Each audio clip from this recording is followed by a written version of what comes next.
Amém. Vamos abrir as nossas Bíblias, meus irmãos, na segunda carta de Paulo aos Coríntios.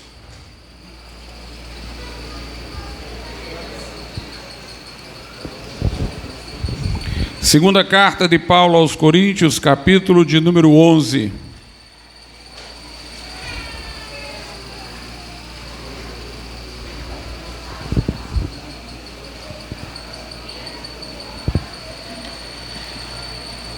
Segundo aos Coríntios 11, nós leremos do versículo de número 1 até o versículo de número 4.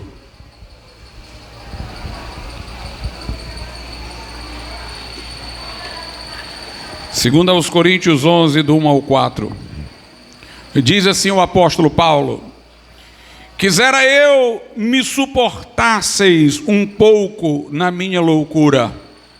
Suportai-me, porém ainda, porque estou zeloso de vós, com o zelo de Deus, porque vos tenho preparado para vos apresentar como uma virgem pura a um marido, a saber, a Cristo. Mas temo que assim como a serpente enganou Eva com sua astúcia, assim também sejam de alguma sorte corrompidos os vossos sentidos, e se apartem da simplicidade que há em Cristo. Porque se alguém vindo pregar-vos outro Jesus que nós não temos pregado, ou se recebeis outro Espírito que não recebestes, ou outro Evangelho que não abraçaste, com razão o sofreríeis. Podeis assentar.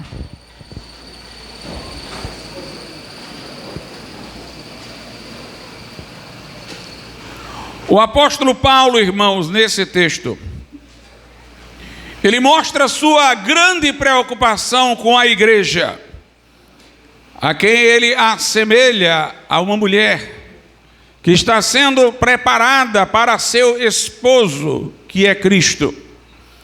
E o cuidado de Paulo é para que a igreja, como uma noiva, chegue pura, casta, virgem ao seu marido, que é Jesus Cristo.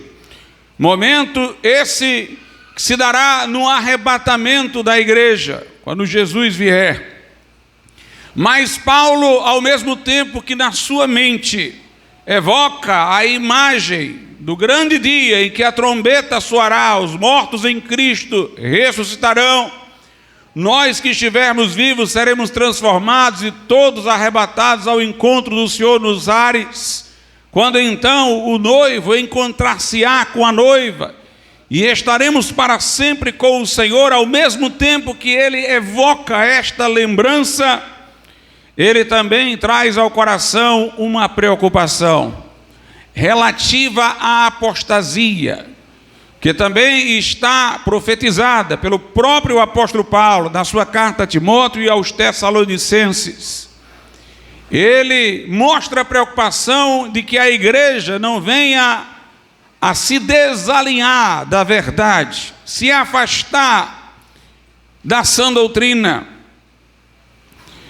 E então ele diz no verso 3: mas temo que assim como a serpente enganou Eva com sua astúcia, assim também sejam de alguma sorte corrompidos os vossos sentidos, e se apartem da simplicidade que há em Cristo.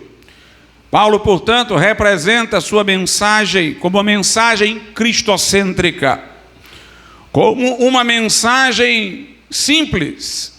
É interessante que os princípios da reforma protestante são bíblicos. Eles evocaram exatamente a redução da complexidade para a simplicidade. A Igreja Católica defende a conjunção, o i, isso e aquilo outro. Mas a mensagem da reforma, a mensagem bíblica, é a mensagem que reduz da complexidade para a simplicidade. Não é o i, é o só Jesus, só a Escritura, salvação só pela fé. Só a Deus seja glória, só a graça salva. E então aqui ele fala da simplicidade que há em Cristo, contra a complexidade que a heresia cria. Ela multiplica fatores, ela não é cristocêntrica, devidamente cristocêntrica. Ele diz: eu temo que os vossos sentidos, vossas percepções, discernimentos sejam embotados, corrompidos. E vocês então, por isso, se apartem da simplicidade que há em Cristo. E o seu temor se mostra no versículo 4, porque ele diz que aquelas pessoas com muita facilidade se confundiam.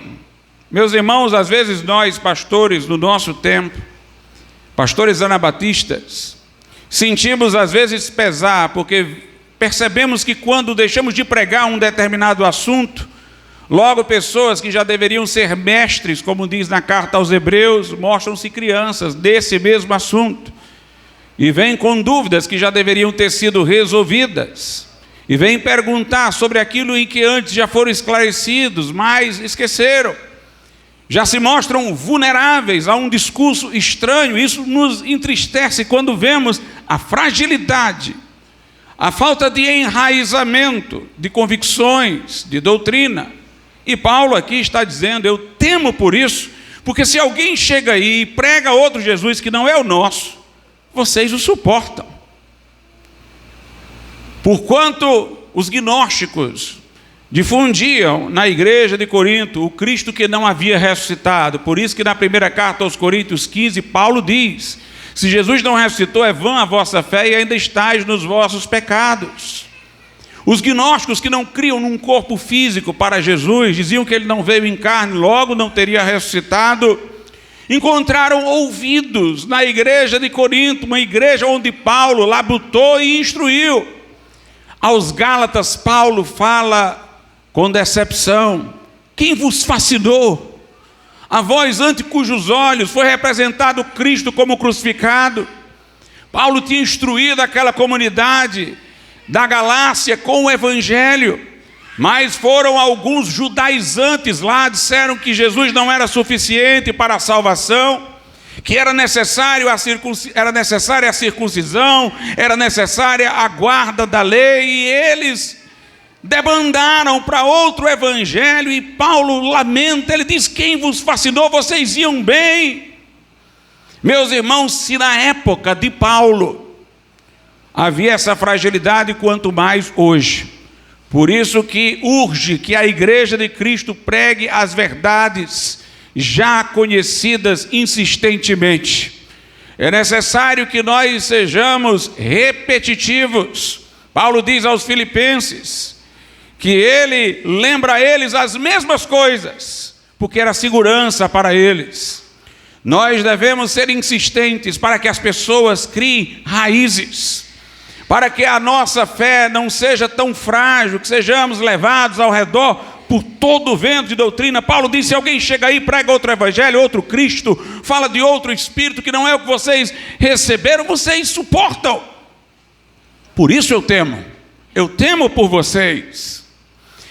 Lá no livro de Atos, antes de partir da igreja em Éfeso, nós lemos, aliás, Paulo não era nem partir da igreja de Éfeso, ele estava em Mileto, mas ele mandou chamar a Éfeso, mandou chamar os anciãos da igreja, e antes de ele, digamos, encaminhar aquela igreja a Deus para ela andar sozinha, porque ele não iria estar mais lá, ele deu instruções aos presbíteros.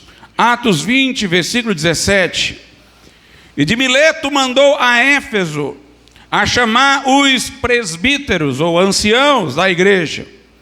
Vemos que a igreja, naquela época, não tinha um pastor central, um bispo primaz, mas um colegiado de presbíteros, um presbitério. Os presbíteros eram os mesmos que eram chamados de bispos, e eram os mesmos que eram chamados de pastores. No verso 28, veja o que Paulo disse a esses presbíteros de Éfeso: olhai por vós e por todo o rebanho, sobre que o Espírito Santo vos constituiu bispos. Ele diz que os presbíteros foram constituídos bispos para apacentardes, ou seja, pastoreardes. Vocês também são pastores, a igreja de Deus que ele resgatou com o seu próprio sangue. Um testemunho claro de que Jesus Cristo é Deus. Deus resgatou a igreja com o seu sangue, foi o sangue de Cristo. Jesus é Deus feito homem. Nós vemos aqui, portanto, que as igrejas, no plural, as comunidades, as congregações, no sentido amplo, elas se organizavam naquela época por cidades. Por isso carta a Éfeso, por isso carta à igreja de Roma, por isso as 7 cartas endereçadas às cidades da Ásia, lá no Apocalipse. Se organizavam por cidades, e não tinham uma arquidiocese, um bispo primaz. Elas tinham um colegiado de pastores, onde não havia superioridade de uns sobre os outros. Todos eram igualmente pastores, bispos e presbíteros. Mas Paulo aqui, despedindo-se dessa comunidade, de seus líderes, ele diz coisas importantes. Veja aí, do verso 17 até o 20. E de Mileto mandou a Éfeso a chamar os presbíteros da igreja. E logo que chegaram junto dele, disse-lhes: vós bem sabeis, desde o primeiro dia em que entrei na Ásia, como em todo esse tempo me portei no meio de vós, servindo ao Senhor com humildade e com muitas lágrimas e tentações, que pelas ciladas dos judeus me sobrevieram. Como nada que útil seja, deixei de vos anunciar e ensinar publicamente pelas casas. Observe o que Paulo diz. Paulo não diz que ensinou algumas coisas, parcialmente algumas verdades. Ele diz que ensinou tudo. A sã doutrina, irmãos, era ensinada na sua inteireza para cada comunidade. Ninguém diga que as doutrinas, depois da formação do cânon do Novo Testamento, ainda estavam se desdobrando, as verdades ainda estavam se desdobrando. Não, Paulo disse: eu ensinei tudo a vocês. Verso 20: como nada que útil seja, deixei de vos anunciar e ensinar publicamente e pelas casas. No versículo 27 ele diz novamente, veja só: porque nunca deixei de vos anunciar, note, todo o conselho de Deus, toda a sã doutrina. Aquelas comunidades tinham a inteireza do ensino cristão. Nada útil, Paulo diz, deixei de vos anunciar. Nunca deixei de vos anunciar todo o conselho de Deus. Mas Paulo mostrava receio de que na sua ausência os falsos profetas ganhassem a oportunidade. Veja aí o que ele diz a partir do verso 29. Porque eu sei isto, que depois da minha partida entrarão no meio de vós lobos cruéis, que não pouparão o rebanho. Ele não está aqui falando hipoteticamente, pode ser que isto aconteça. Ele está afirmando, vai acontecer.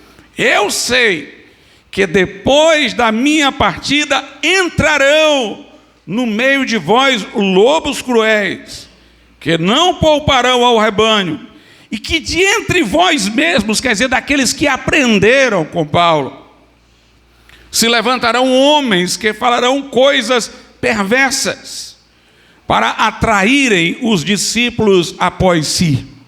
Portanto, vigiai, lembrando-vos de que durante 3 anos não cessei noite e dia de admoestar com lágrimas a cada um de vós. Agora, pois, irmãos, encomendo-vos a Deus e a palavra da sua graça, a Ele que é poderoso para vos edificar e dar herança entre todos os santificados. Paulo diz: eu sei que quando eu me for, virão os lobos cruéis, não pouparão o rebanho, de entre vós mesmos sairão pessoas querendo fazer partido, discípulo após si.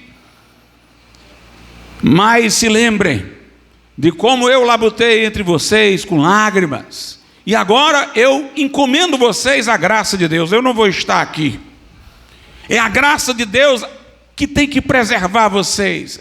É a graça de Deus que vocês devem se apegar. E a palavra de sua graça. O que preserva a igreja, irmãos, não é uma autoridade humana, é a palavra de Deus. Paulo não entregou aquela igreja a um papa, entregou aquela igreja à palavra.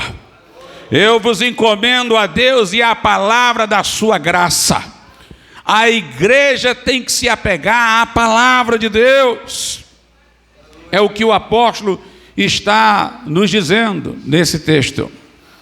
Quando às vezes alguém diz, do meio dos crentes saíram pessoas que disseram essas loucuras aqui, fizeram essas loucuras aqui, diga, então estou mais certo ainda de que os crentes estão com a razão, porque a Bíblia diz que sairiam de entre nós pessoas que fariam coisas absurdas. Foi Lutero que uma vez disse, ele disse, os católicos acusam, porque do nosso meio saíram pessoas ensinando coisas loucas e sem sentido, dizendo que nós não somos de Deus por causa disso, mas a Bíblia diz que seria de dentro do nosso meio que sairiam esses. Embora Lutero não fosse um anabatista e portanto não tinha a integralidade da sã doutrina, mas tinha o essencial para a salvação, ele foi capaz de dar uma resposta sábia e direta através da Bíblia para essa falsa acusação. Note o que Paulo diz na segunda carta a Timóteo. Segunda carta de Paulo a Timóteo.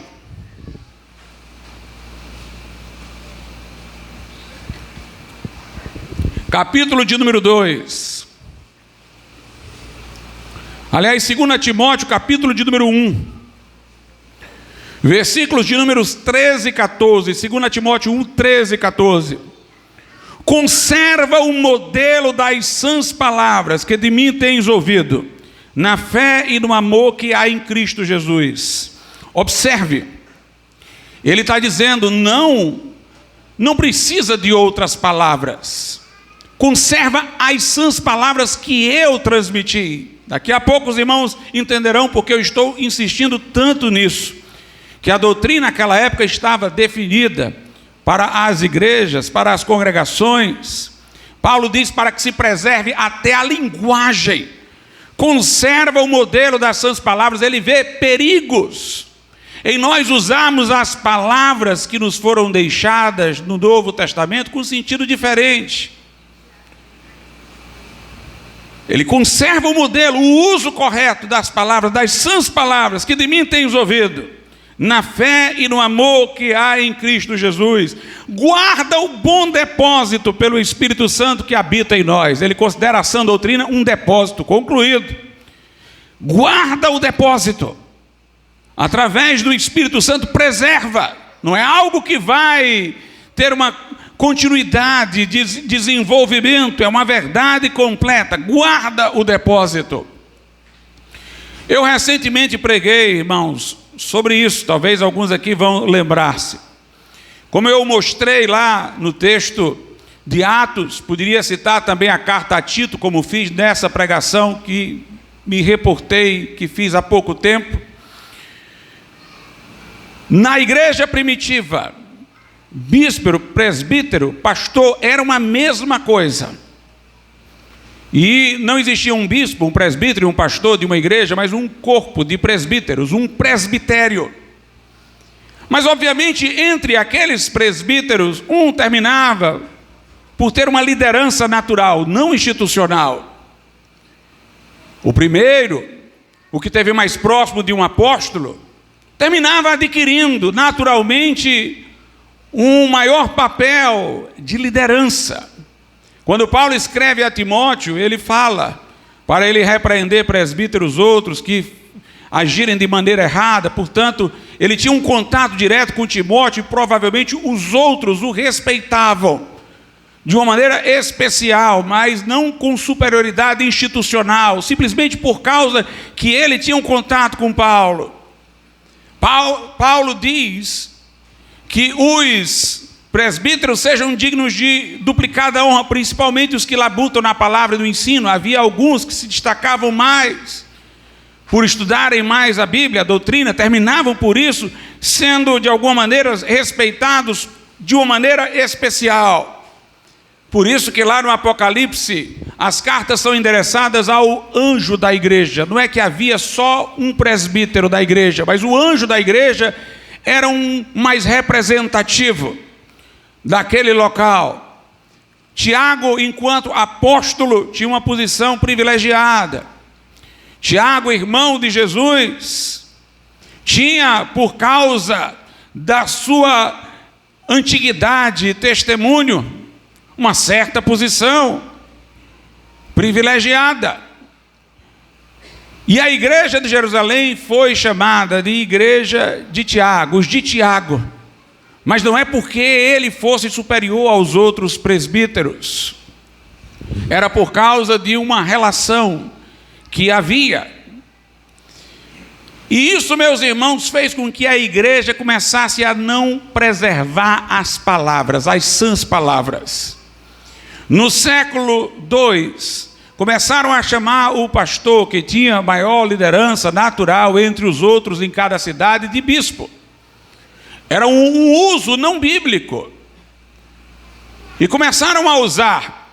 Quando alguns pais da igreja começam a falar de um bispo entre os presbíteros, esse tal chamado de bispo não tinha uma ordenação de bispo. Até porque não havia um arcebispo para ordená-lo. Ele era um presbítero. Ele recebia ordenação para entrar no presbitério e passava a ser chamado de bispo, só nominalmente.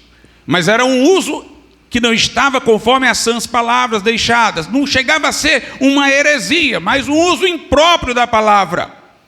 Mas com o passar do tempo, eles começaram a criar, de fato, uma hierarquia institucional e falar num bispo acima dos presbíteros, inclusive com ordenações diferenciadas.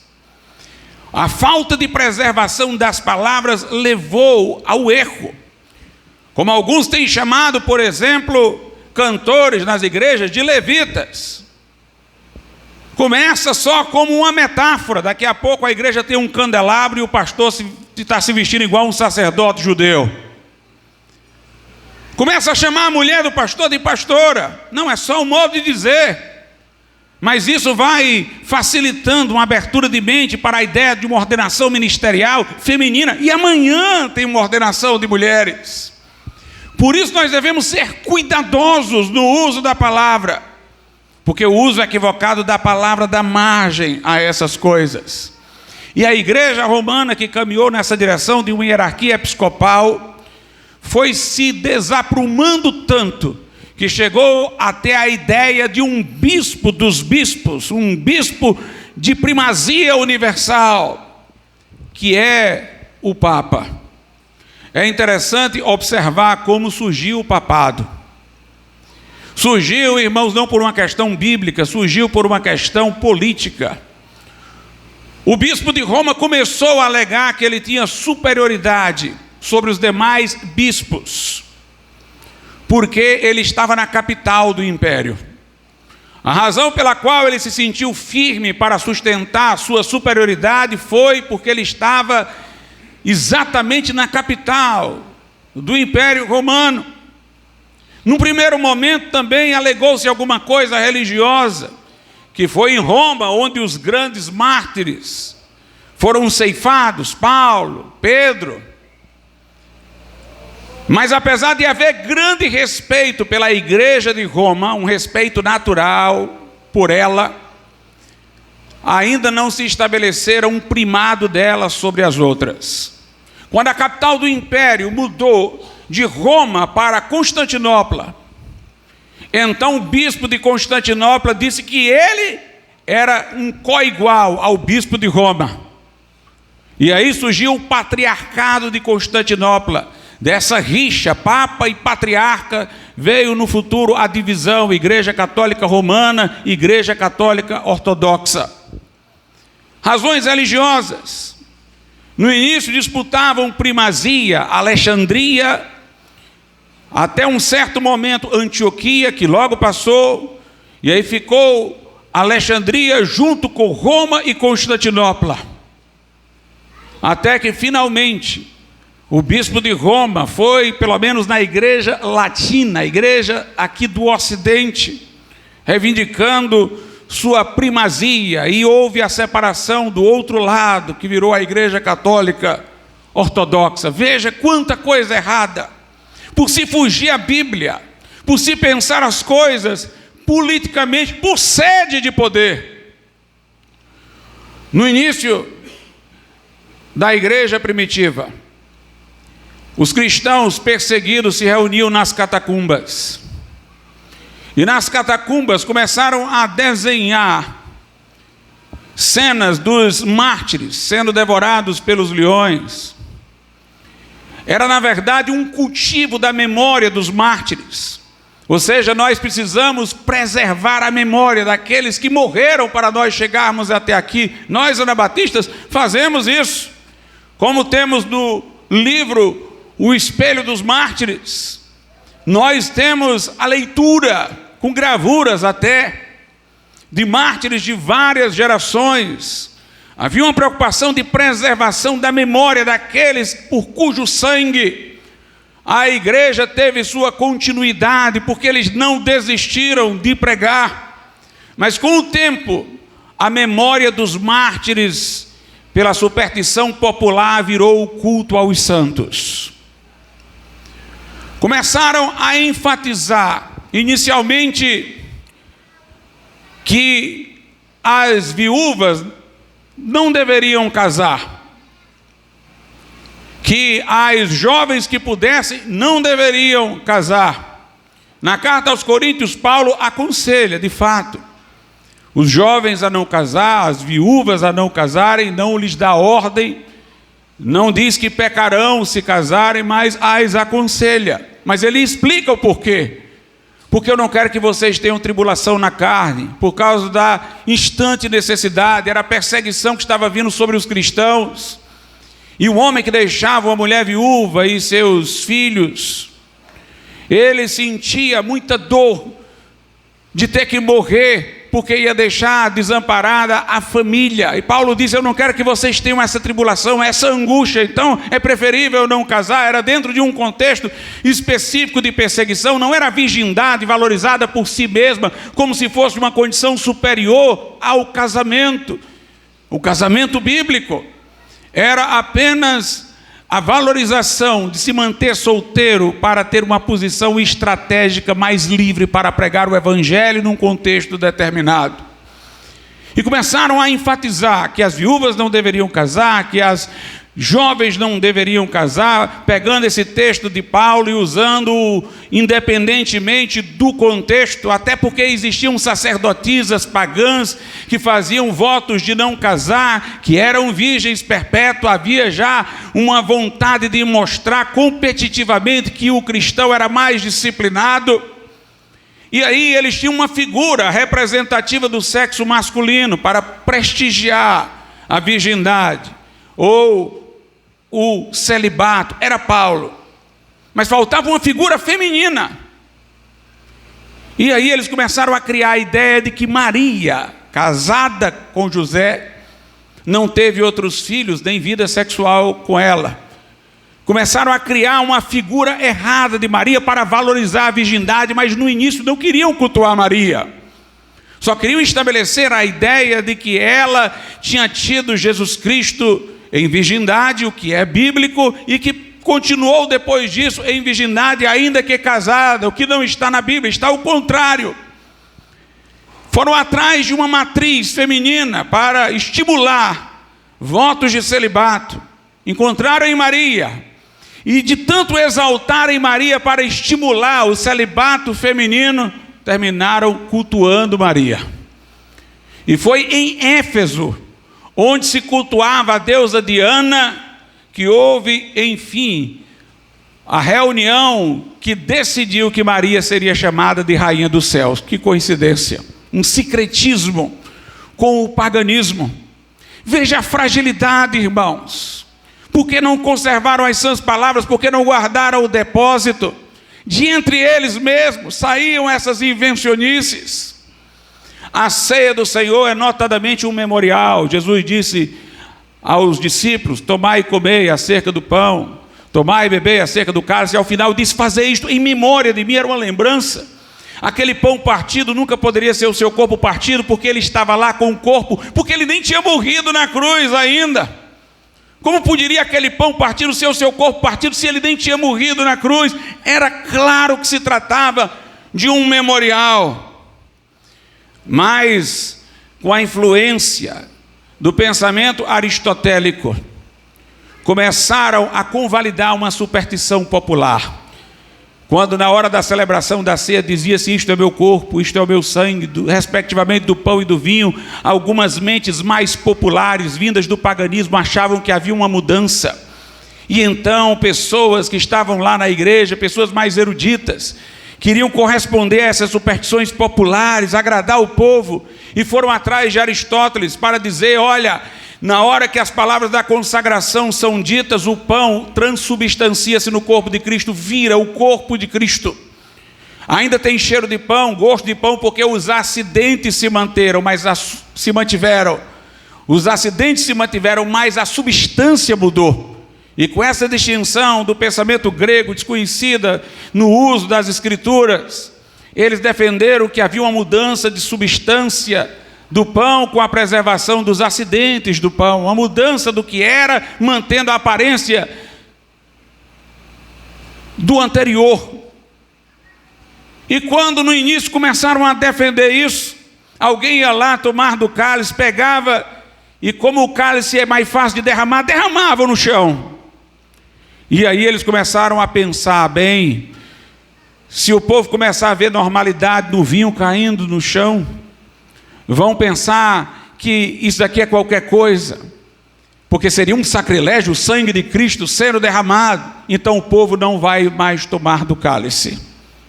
Agora o povo vai receber só a hóstia, que terminou vindo na forma redonda, para poder eles serem atrativos àqueles que adoravam ao Deus Sol, em cujo culto o sacerdote levantava uma placa redonda, dourada, para representar o sol. E vinha agora a hóstia sendo levantada num sincretismo pagão. No início chamavam os pastores de sacerdotes por analogia com o sacerdote do Velho Testamento, mas sabendo tratar-se de uma metáfora. Depois entenderam que era sacerdote mesmo, e fizeram uma distinção entre sacerdote e leigo. Veja como o uso descomprometido das palavras levou a inúmeras heresias. Quando se diz que o padre era sacerdote, agora era muito fácil ver a ceia do Senhor como se fosse um sacrifício.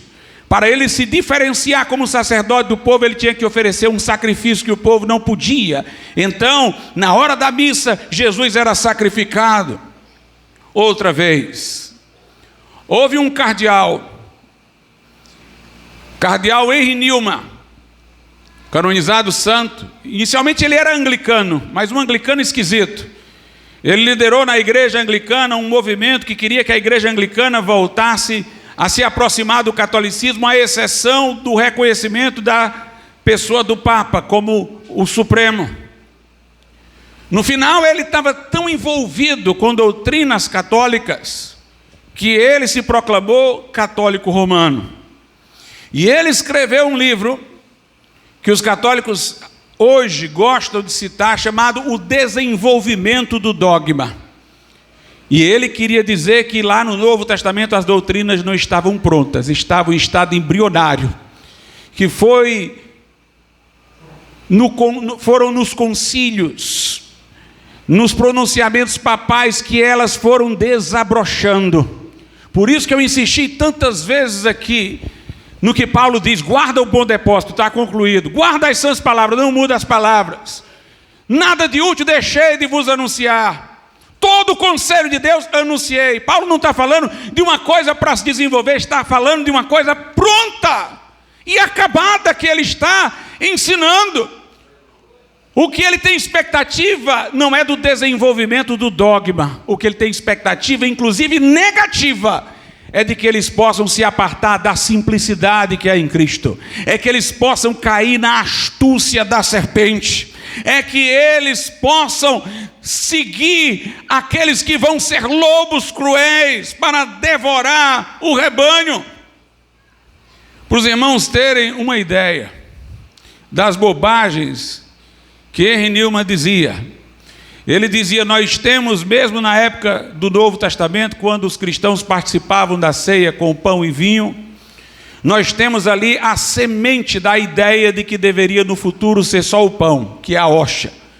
Porque é dito que os cristãos se reuniam para partir o pão, não falava do cálice. Então você já tinha ali a semente do que iria desenvolver depois, que eles iam tirar o vinho e ia ser só o pão. Mas que bobagem, irmãos. Se dissesse eles perseveravam em comer do pão, vá lá. Mas está falando de partir o pão, o vinho não se parte. Ou seja, nós comemos o pão e bebemos o cálice, mas só partimos o pão. A ceia tem dois sentidos. Um, pelo qual, comendo o pão e bebendo o cálice, nós nos lembramos da nossa apropriação do sacrifício de Jesus Cristo. E outra parte que simboliza não o sacrifício de Cristo, mas a comunhão da igreja. Todos nós participamos de um só pão, que dele partimos. Paulo diz assim: participando de um só pão, todos partindo de um só pão, nós somos um só corpo, é um símbolo da fraternidade. Quando a Bíblia diz que a igreja primitiva perseverava no partir do pão, quer ressaltar o aspecto da fraternidade que havia no partir do pão. Mas eles comiam do pão e bebiam do cálice. A gente vê quanta deturpação há. Como alguém poderia dizer que havia sementes do culto a Maria? Se quando disseram a Jesus: estão lá fora tua mãe e teus irmãos, ele diz: quem é minha mãe, quem são meus irmãos? Estão aqui minha mãe e meus irmãos, todo aquele que faz a vontade do Pai é minha mãe, é meu irmão. Disseram uma vez a Jesus: bem-aventurado o ventre que te trouxe, os seios que te amamentaram. Jesus diz: bem-aventurado é aquele que faz a vontade de Deus. Onde estava a semente de que Maria deveria ser chamada de Senhora, se ela disse: eis aqui a serva do Senhor? Onde está a semente de que Maria seria imaculada e não precisaria, portanto, de expiação para a culpa, se ela disse: a minha alma engrandece ao Senhor e o meu espírito se alegra em Deus, o meu Salvador? Onde está a ideia de que Maria seria nossa mãe, se na carta aos Gálatas Paulo diz que a Jerusalém celestial é que é a nossa mãe?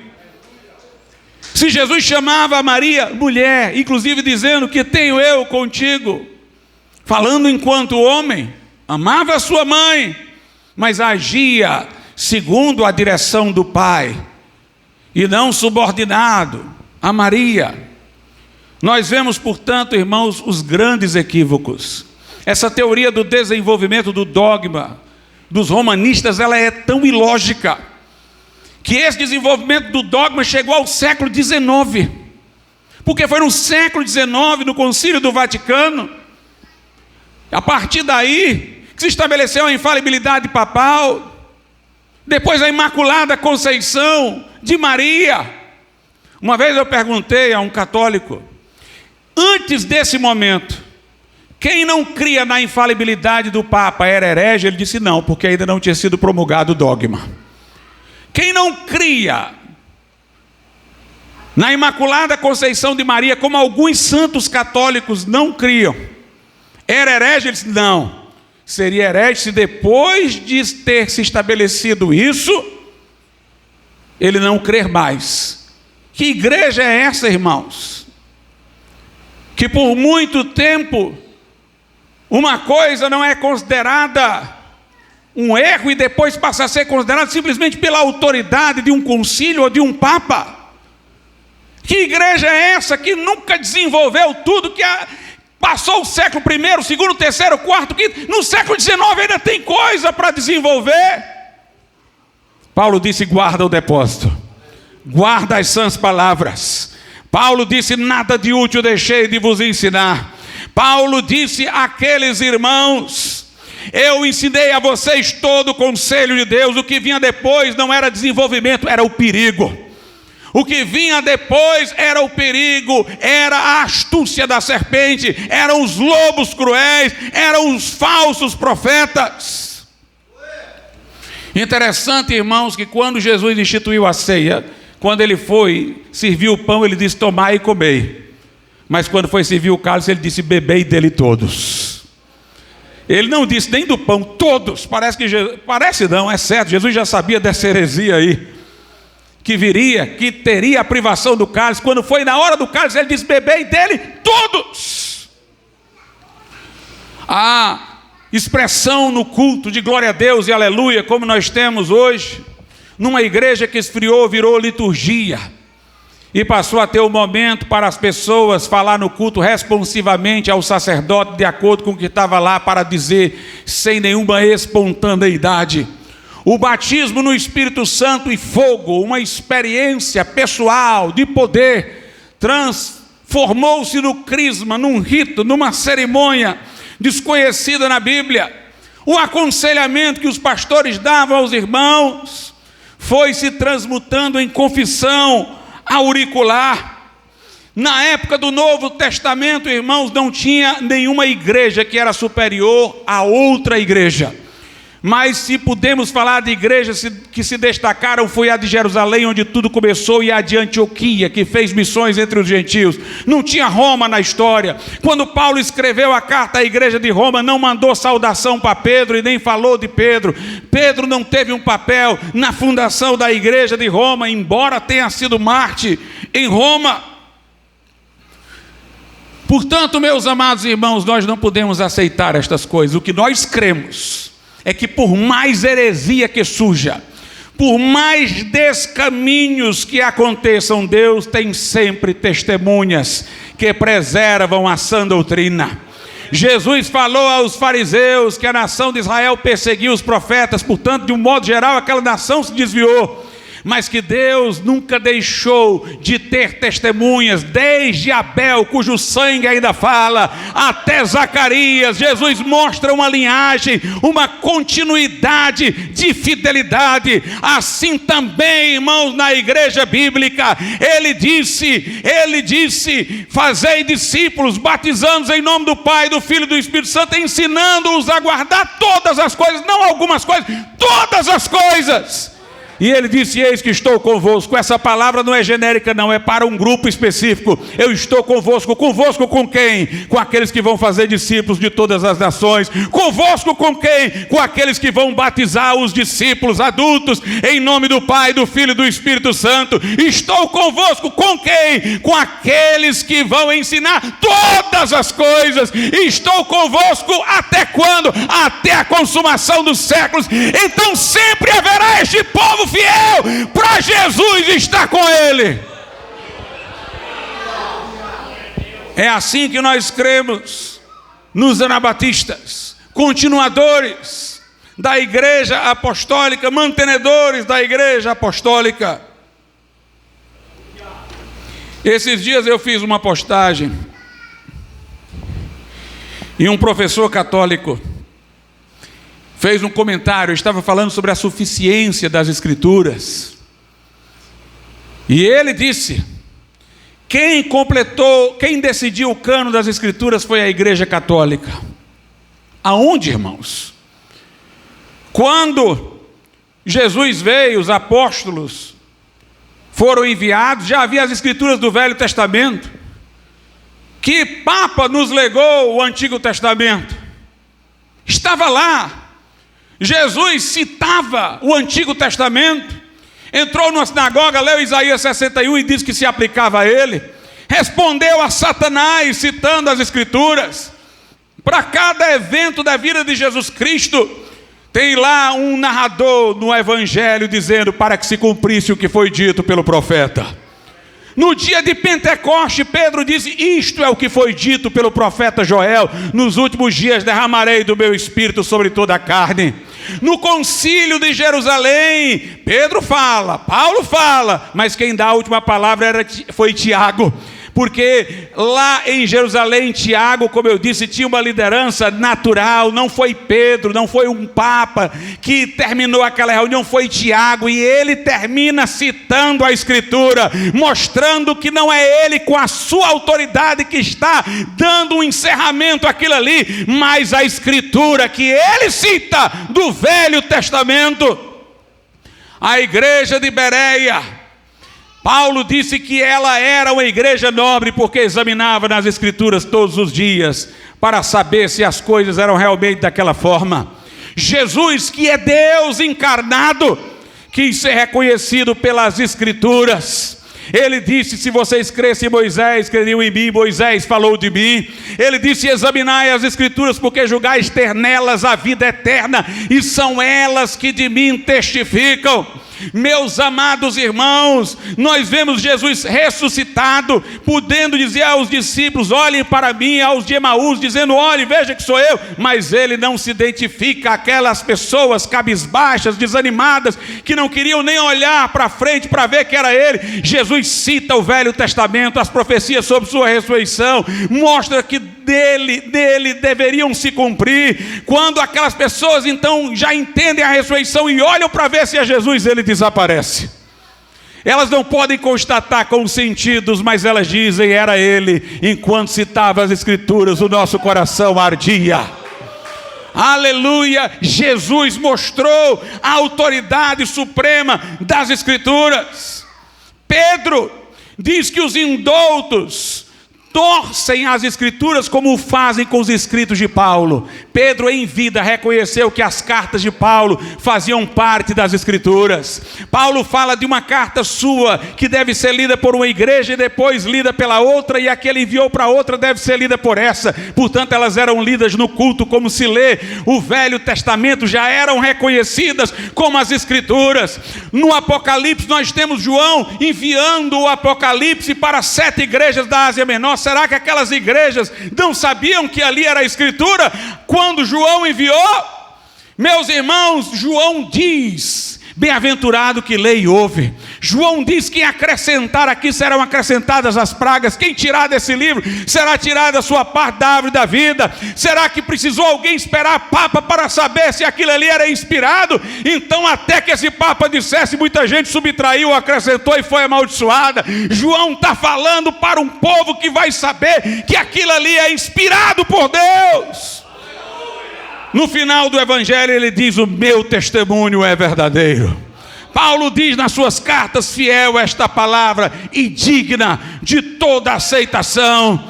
Nós não precisamos de um papa para dizer que a Bíblia é a palavra de Deus. Ela diz, ela é testemunha de si mesma. Aleluia. Ela é testemunha de si mesma. E o povo bíblico é o povo que se apega às Escrituras.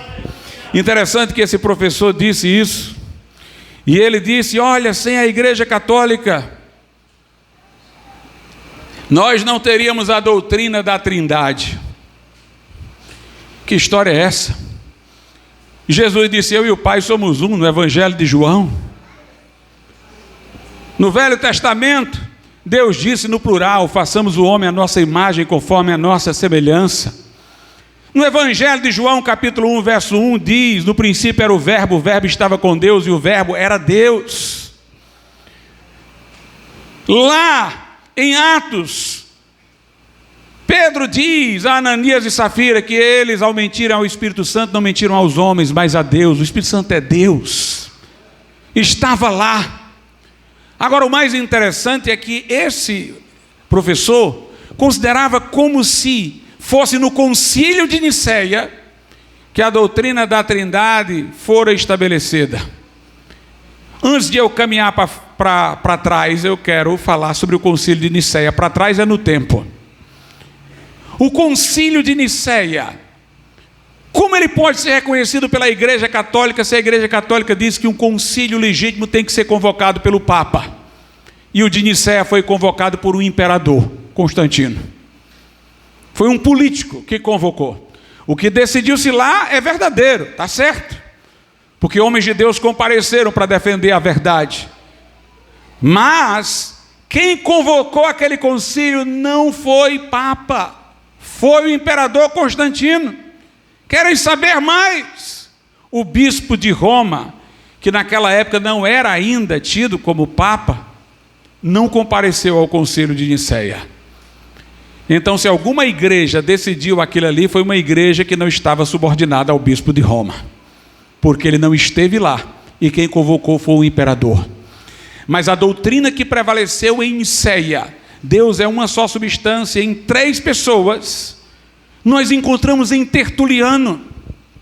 Tertuliano, irmãos, que nasceu 50 anos depois do apóstolo João, no seu livro Contra Praxeas, ele vai dizer que Deus é uma só substância em 3 pessoas, Pai, Filho e Espírito Santo. E querem que eu diga uma coisa? Quando ele disse isso, ele era um montanista, provavelmente. Ele já tinha abraçado o montanismo. O que eu explico agora, no século II, passada uma grande perseguição sobre a igreja, muitos que ocupavam púlpitos e tinham liderança em comunidades, pastores, traíram o evangelho, entregaram irmãos para serem presos e mortos, entregaram manuscritos, cópias dos manuscritos do Novo Testamento que tinham para serem destruídas pelo Império Romano. Inclusive eles eram chamados de traditores, que vem de tradição, que quer dizer entrega, mas da palavra, por causa do que fizeram, veio o sentido de traidor, porque eles traíram, entregaram. Estes homens, finda a perseguição, voltaram para os seus púlpitos. Majoritariamente a igreja se calou, deixou que eles reocupassem suas posições. E os montanistas disseram não. Estes homens nunca foram crentes, nunca entregaram suas vidas a Jesus, senão não teriam feito o que fizeram. São oportunistas e covardes. Se eles tiveram agora uma conversão, porque antes não tinham, tem que mostrar frutos dignos de arrependimento. E tem que ser batizados novamente, porque o batismo que tiveram antes foi um batismo de incrédulo, que não valeu. Foram batizados não sendo regenerados, não valeu. Quando os montanistas disseram isso, eles foram chamados de anabatistas. Foi quando surgiu o termo. Os montanistas não eram um movimento para separar a igreja, era um conjunto de igrejas que naquele momento disseram: nós não vamos nos comportar como as outras que são relapsas, nós vamos nos comportar de maneira apostólica. E Deus honrou estes homens, derramando sobre eles o seu espírito. A igreja tinha, pela perseguição, perdido muito do seu fervor. Inclusive por essa frouxidão, tinha perdido muito do seu fervor os dons apostólicos, me refiro aos dons do Espírito Santo da era apostólica, profecia, o falar em línguas, estavam desaparecendo. Se ouvia falar de notícias aqui e ali, mas de repente Deus abençoou os montanistas e eles foram cheios do Espírito Santo, falavam em línguas, profetizavam, tinham os dons espirituais. Deus os honrou. E naquele momento os principais mártires e mártires, homens e mulheres que morreram heroicamente, estavam associados ao montanismo. Pessoas inclusive que a igreja romana depois chamou de santas, mas eram ligadas ao montanismo, que era a perpetuação da verdadeira igreja. E meus amados irmãos, o movimento explodiu na Frígia, mas foi encontrando pessoas em várias regiões que disseram: nós concordamos. Quando a igreja majoritária, fria, quis excluir os montanistas e o fizeram, classificá-los como heréticos, Irineu, um ilustre pai da igreja daquela época, ele disse: não façam isso. Porque este homem de Deus sabia que os montanistas eram fiéis a Deus. E Tertuliano, lá na África, ouviu falar e se converteu ao montanismo. E se converteu ao montanismo, e suas obras doutrinárias robustas, ele as escreveu como um montanista. Cipriano, que foi um outro pai da igreja, muito enaltecido até hoje pelo catolicismo romano, dizia: Tertuliano é meu mestre. E o montanismo se fortaleceu ali.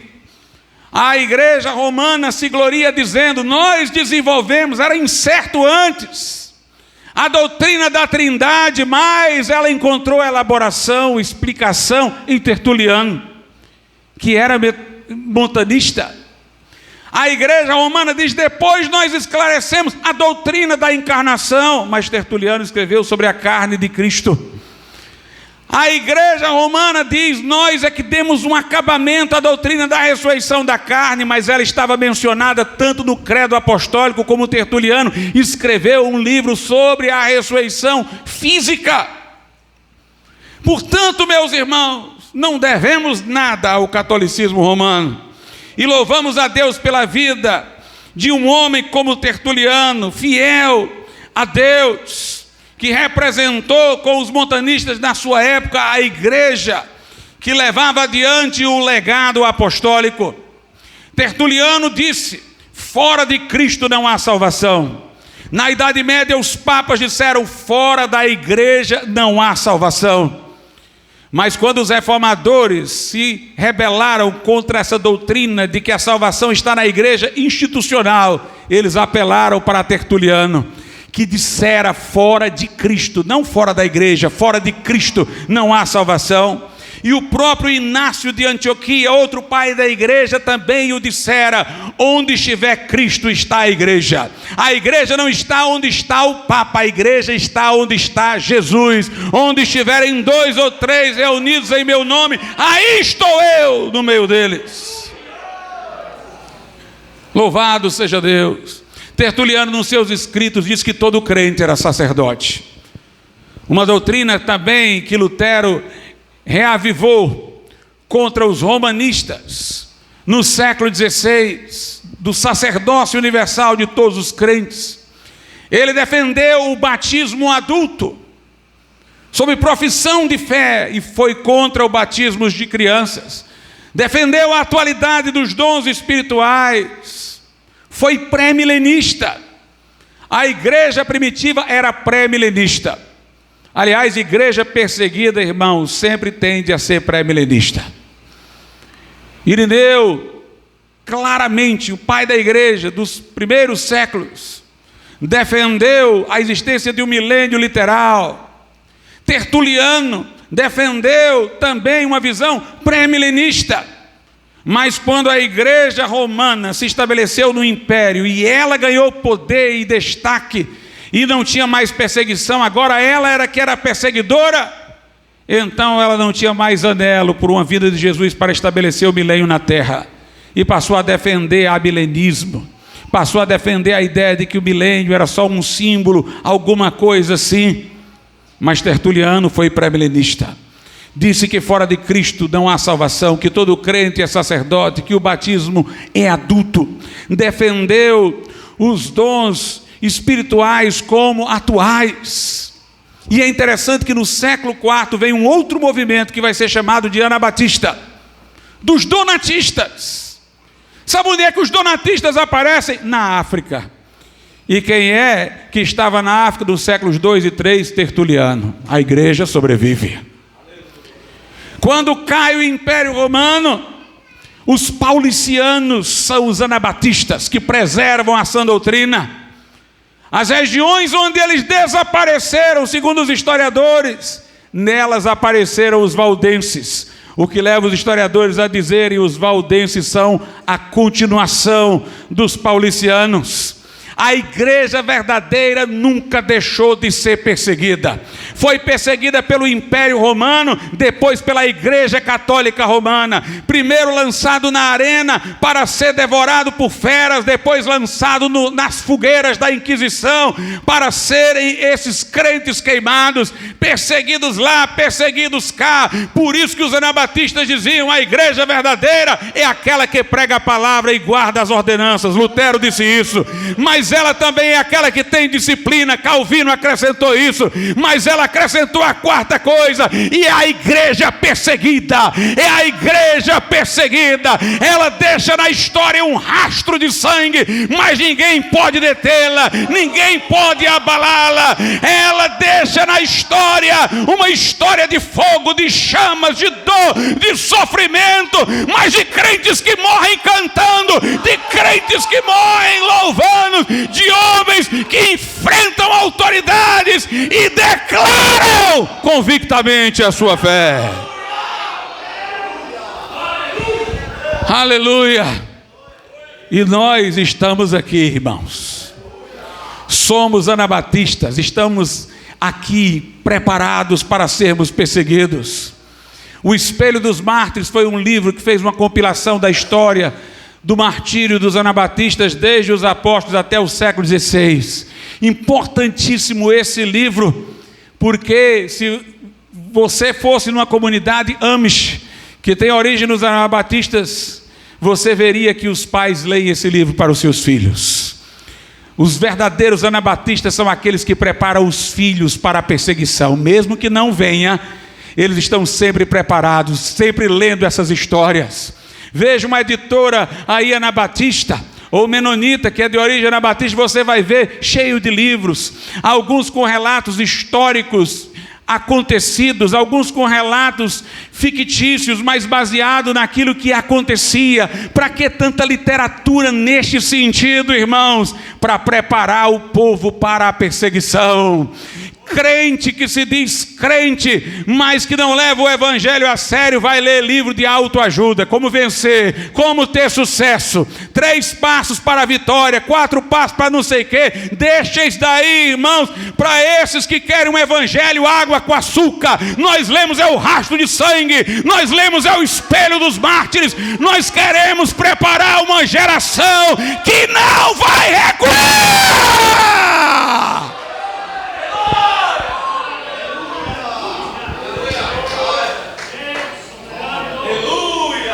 Que não vai recuar.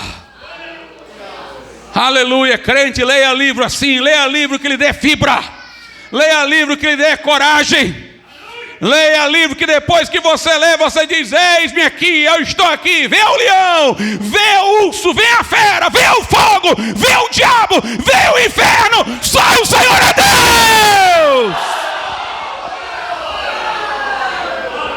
Aleluia. O que aconteceu para a Igreja Católica surgir?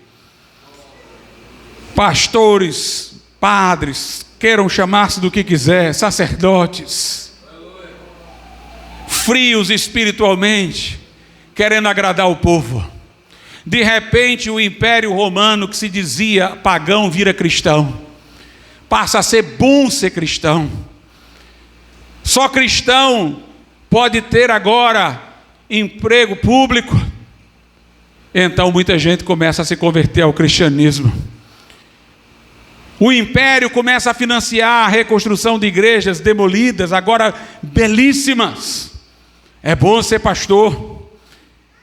Está dentro da proteção do império, regalias.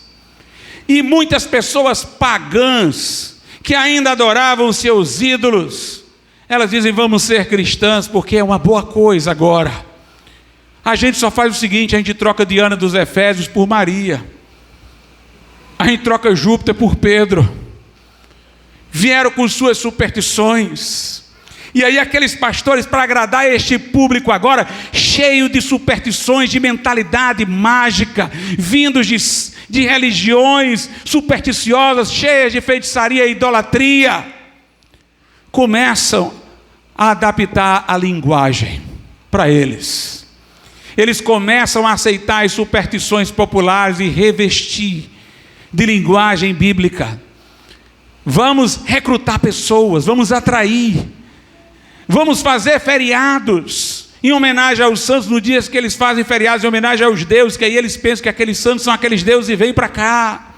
Estratégias e mais estratégias, só para ganhar número, só para ganhar público. Quiseram ser a igreja da hora, da moda, dos aplausos, e se adaptaram às superstições populares. Hoje em dia, irmãos, o problema não é nem tanto as superstições populares que ainda estão aí, e são um problema, mas não é o problema maior. O problema maior hoje são as ideologias. O Papa Francisco já está indo na direção delas. Pode batizar quem é trans, homossexual, casal homossexual sob certas condições, podem ser padrinhos de casamento, coisas desse tipo assim. Já está fazendo concessões, defendendo pessoas de esquerda que promovem essa agenda, porque todo Papa sempre quis ser prestigiado no mundo. Há igrejas aí, irmãos, que estão querendo ser benquistas no mundo. Interessante que enquanto cantores seculares só cantavam com o microfone, como o Roberto Carlos, cantor, entre aspas, evangélico, que fazia a mesma coisa. Agora todo cantor tem um grupo de dançarinas com ele. Aí agora tem igreja que quer dançarina na hora do louvor. É o mundo. Com o surgimento do feminismo, vamos ordenar a mulher pastora. Igrejas que têm jogo de luzes. As arquiteturas das igrejas hoje estão sendo na estrutura de casas de show com paredes pretas, com músicas, irmãos, não apropriadas para um Deus perante quem João caiu trêmulo de joelho. Para um Deus que depois de ter dele uma visão, Isaías disse: ai de mim, que sou homem de lábios impuros, habito no meio de impuros lábios, e ouvi o rei. Com músicas levianas, com ritmos mundanos que excitam o corpo para danças. Em outros lugares já está ocorrendo, no Brasil vai ocorrer daqui a pouco, igrejas que aceitam ideologia sodomita. Estão surgindo aqui e acolá e vão aumentar.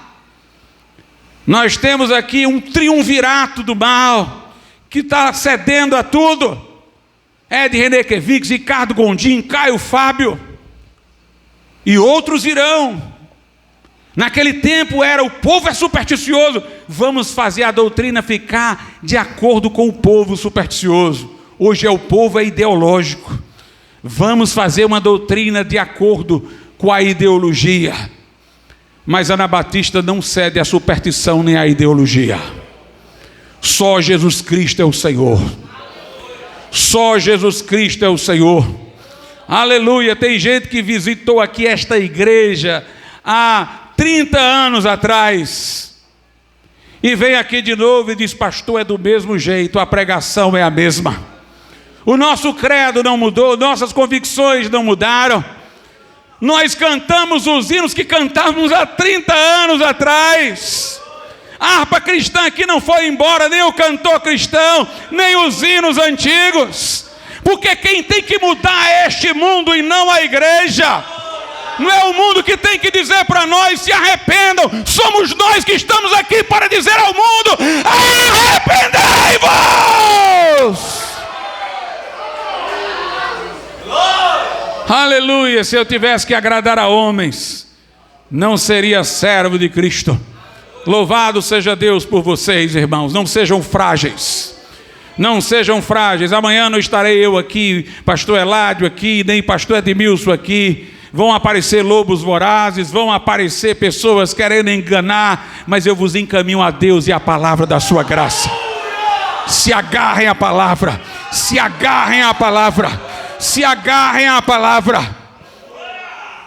Sejam firmes. E pode desmoronar tudo ao redor, mas nós estamos em cima da rocha inabalável. Aleluia. Ele diz: eu estou convosco todos os dias até a consumação do século. Era só o que eu precisava ouvir. O mundo diz: vamos perseguir vocês, vamos enquadrar vocês, discurso do ódio, vamos levar vocês às prisões, vamos fazer isso com vocês, vamos fazer. É ameaça por cima de ameaça. Mas aí Jesus vem e diz: eu estou convosco todos os dias até a consumação dos séculos. Era só isso que eu precisava ouvir. E o mundo pode continuar berrando, que nós vamos em frente com essa palavra de Jesus. Vamos ficar de pé, irmãos.